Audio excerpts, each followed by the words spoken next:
Voilà. Donc, ce Shabbat, on est Shabbat, on va lire deux parachiotes. On va lire la paracha de Behar et Bechukotai, qui sont deux parachiotes qui seront lus.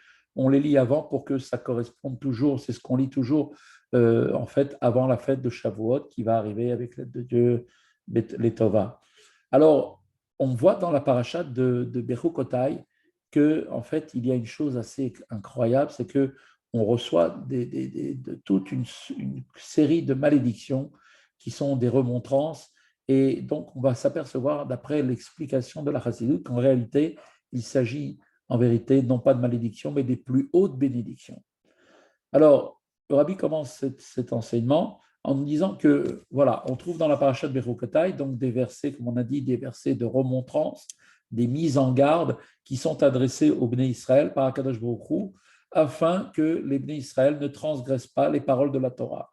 Ainsi est dressée dans cette paracha de Bechukotai une longue liste de plaies, d'accord, qui sont des plaies terribles et redoutables qui pourraient, chas v'shalom, leur arriver s'ils n'adoptent pas le comportement qui convient et ne se soumettent pas à Kadosh Baruch Hu.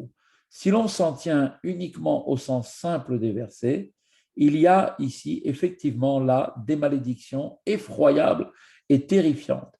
Mais la Chassidoute explique qu'en réalité, ce ne sont pas des malédictions, mais réellement plutôt des bénédictions, bien plus, les bénédictions les plus larges et les plus grandes qui soient, et celles-ci précisément du fait de leur grandeur et de leur abondance, prennent la forme, en fait, de malédiction. Ainsi, le Zohar rapporte que Rabbi Shimon Bar Yochai, voyant deux grands sages approcher, avait conseillé à son fils Rabbi Elazar d'aller solliciter chez eux leur bénédiction. Alors Rabbi Elazar est allé voir ces deux grands maîtres et il est revenu, il était complètement épouvanté quand il est revenu vers son père et il lui a expliqué que ces deux sages, au lieu de le bénir, l'avaient maudit. Alors Rabbi Shimon Bar Yochai expliqua à son fils, Rabbi Elazar, que cette bénédiction en fait qu'ils avaient faite était tellement grande que seuls les mots de la malédiction pouvaient exprimer cette bénédiction. Car elle présente, ces mots-là, ces malédictions, un bien si haut et si merveilleux qu'il ne peut pas se révéler dans ce monde sous sa forme courante, c'est-à-dire permettre au monde, le monde n'est pas un réceptacle qui permet d'intégrer toutes ces bénédictions. Et donc, elles doivent prendre l'apparence d'une malédiction. On trouve une explication d'ailleurs, exemple, la même chose qui est similaire dans le Tanya à propos des épreuves et des souffrances que les hommes peuvent subir dans le monde. Akadosh Baruch Hu, comme on le sait, il est appelé le bon Dieu. Le bon Dieu, ça veut dire qu'il est l'essence du bien. Il n'accorde au monde que le bienfait et la bénédiction. Dès lors, la question peut se poser, comment est-ce que Dieu peut-il permettre que les hommes vont souffrir dans ce monde? Alors, puisqu'il est bon, il ne devrait y avoir que du bien. Alors, il faut déduire en réalité que ça, c'est une approche très simpliste au premier degré. Il faut déduire ici que la souffrance, en réalité, est également l'un des bienfaits que Dieu veut donner à notre monde. Trop abondant pour être tellement intégré, ces bienfaits, eh bien, tels qu'ils sont, en prenant donc la forme dans ce monde, la forme d'une peine et d'une douleur. Mais en réalité, c'est un bien très, très grand. On sait d'ailleurs que les personnes ressortent toujours grandies des épreuves qu'elles ont traversées. Ceci peut être comparé en fait à quoi? À quoi on peut donner un exemple? Eh bien, tout de suite, la Chassidut nous dit, on peut comparer ça à une lumière très, très intense que l'œil ne peut pas supporter. Quand quelqu'un il regarde le soleil en face, il peut, chas v'shalom, être aveuglé. Donc, la lumière est pourtant quelque chose d'extraordinaire. On sait qu'on ne peut pas vivre sans lumière. Il n'y a pas meilleur, il n'y a pas plus grand bien que la lumière. Et bien pourtant, la lumière, et pourquoi c'est comme ça? Parce que cette lumière est tellement intense que l'œil ne peut supporter. Bien plus, c'est une lumière qui peut l'aveugler au point de lui ôter la possibilité de voir. Ainsi, comme il a été, la lumière qui a été créée pour éclairer peut aussi avoir un effet qui est donc le contraire de cela et aveugler les hommes. Toutefois, il en est ainsi uniquement pendant la période de l'exil. Tout cela aujourd'hui nous est caché. La révélation viendra lorsque le monde matériel sera donc changé, que lorsque le monde matériel qui aujourd'hui occulte la lumière du domaine de la sainteté et n'a pas le moyen de l'intégrer du fait de son abondance, en revanche, quand viendra, lorsque le moment viendra de la délivrance finale, alors à ce moment-là, il nous dit que il est dit que l'écran de la matière disparaîtra, et ainsi qu'il écrit, j'ôterai l'esprit d'impureté de la terre.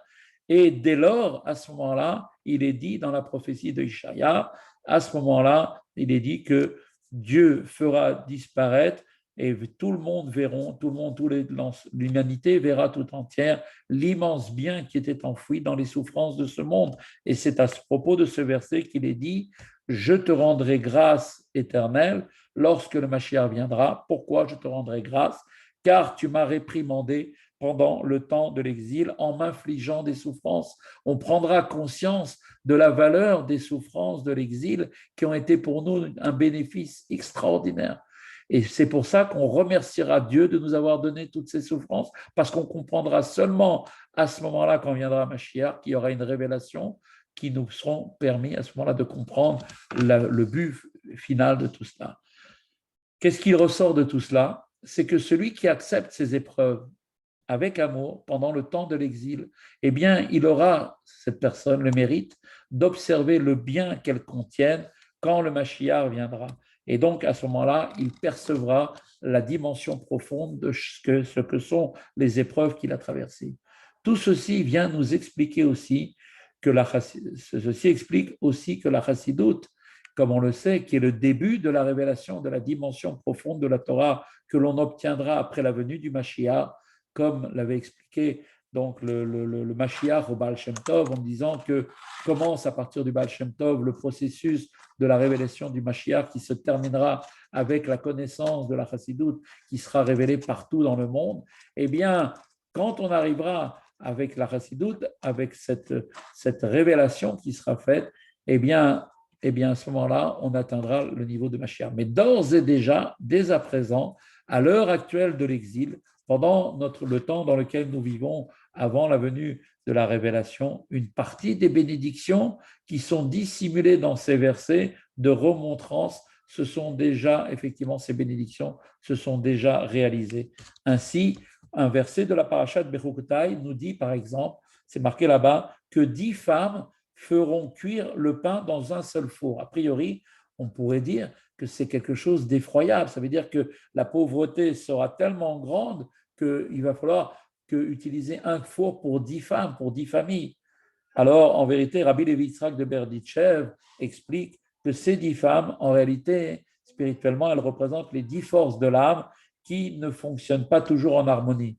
Ainsi, il peut y avoir un blocage entre l'intellect et les sentiments parce qu'il n'y a pas d'organisation, ils ne sont pas en harmonie. Ce verset vient nous apprendre quoi? Qu'à la finale, toutes ces forces fonctionneront ensemble, alors dans une seule et même harmonie, comme on vient de le voir, les 10 femmes feront cuire leur pain dans un seul four. En vérité, c'est une grande bénédiction. Mais il n'y a là ici qu'une entrée en matière avec la chassidoute. Et quand le Mashiach viendra, très bientôt, de nos jours, toutes ces bénédictions se révéleront pleinement pour chacun d'entre nous, avec effectivement notre retour déjà en Eretz Israël, avec le 3e Beth Amikdash reconstruit et la révélation de Dieu dans le monde. Voilà, Shabbat Shalom à tous.